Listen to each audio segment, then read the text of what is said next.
There's been a lot happening in the news these last couple weeks, but one of the things we cannot forget is that Donald Trump has not released the Epstein files as he promised on the campaign trail, as his advisors had promised, as his cabinet had promised, as conservative pundits had promised.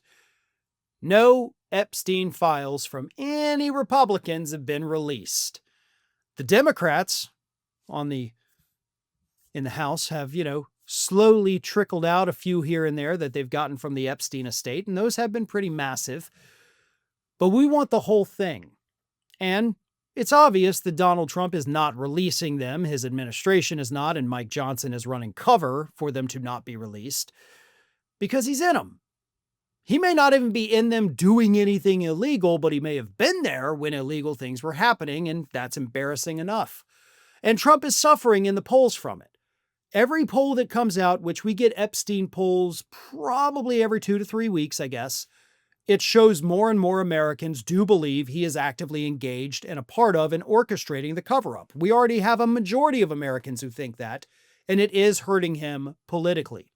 And that brings me to another viewer question, this one from Mike Weedo0, who says, quote, "If Donald Trump is in the Epstein files, how will this affect him politically throughout his presidency, and how will this affect the Republican Party for covering it up?" And again, the answer to that is we already see it happening. We see their poll numbers going down as a direct result of the cover-up of the Epstein files.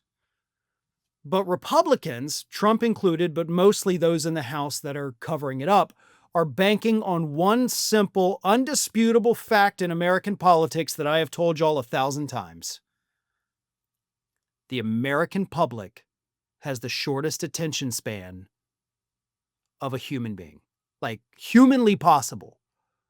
They forget, and then when they forget and it's brought up again, 6, 7 months down the road, suddenly it's not a big deal. I mean, already we're in October, right? The Epstein file thing blew up at the beginning of July, and that was the news. That was the news. And then it was little other stuff, some big stuff. Now it's just like, oh, yeah, the Epstein stuff. Yeah, I mean, sure, if you got it, do it. If you don't, whatever.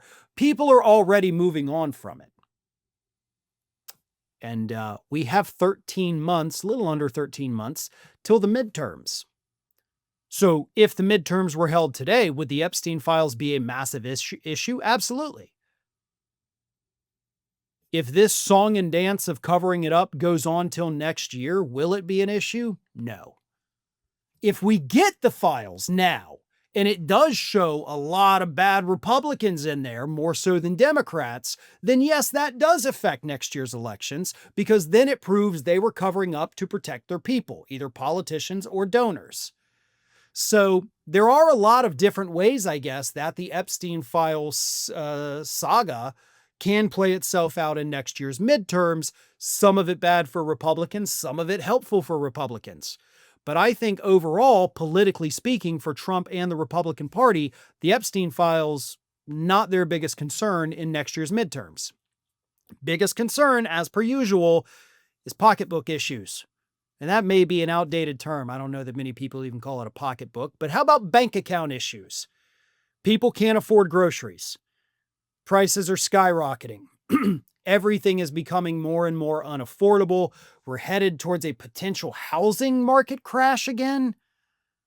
Those things, the kitchen table issues, the bank account issues, my money doesn't go as far as it did 2 years ago. That is going to hurt the Republican Party far more than anything in those Epstein files. Thanks for watching, everyone.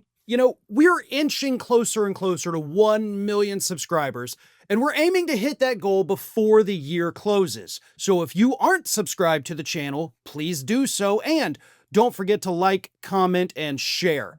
Thanks for joining us as we head towards this huge milestone.